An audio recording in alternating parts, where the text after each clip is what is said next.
The procedure can change the appearance of the nose by altering its size, shape, projection from the face, or the contour of the nostrils. Rhinoplasty may be performed for purely cosmetic reasons or to correct some form of birth defect, which may make breathing uncomfortable.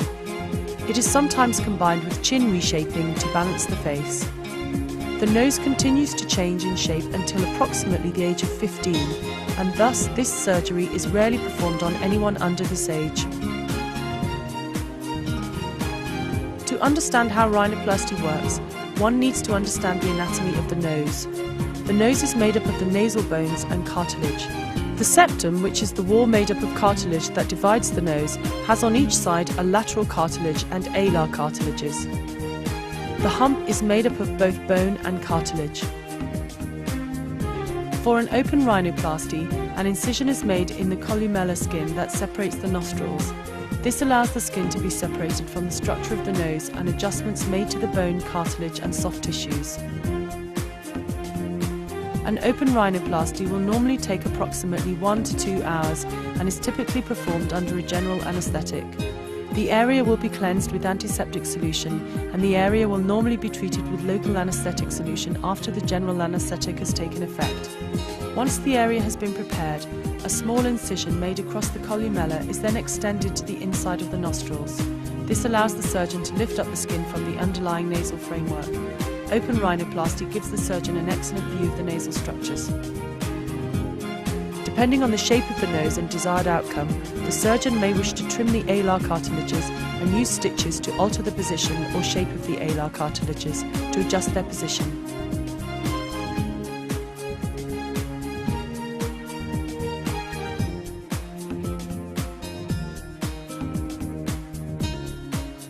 Any hump may be removed using a sharp instrument called an osteotome, followed by filing the area to produce a smoother and more elegant profile.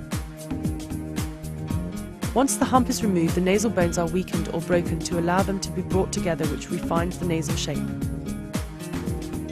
The skin is replaced and the surgeon will close the incisions with stitches. Some surgeons will insert a device called a splint into the nostrils temporarily to support the inside of the nose. Adhesive tape such as steri-strips will control swelling, and you will normally also have some form of splint over the nose in order to provide comfort and stability. Commonly these splints are made up of plaster but may also be composed of other materials. Following a rhinoplasty, it is normal to expect some discomfort, swelling and bruising, which commonly affects the upper face and around the eyes.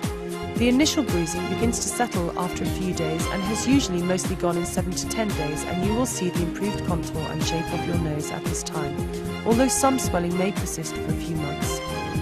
Normal light activity can begin almost straight away, but strenuous activity should be avoided initially. Rhinoplasty will refine the shape, size and contour of your nose. The final results may not be fully visible for several months, but are very long-lasting and will significantly boost your self-confidence. The majority of people who have a rhinoplasty do not suffer any untoward side effects and are very pleased with the results, but it is important to realise that no surgery is totally risk-free. There is a small risk of infection or bleeding.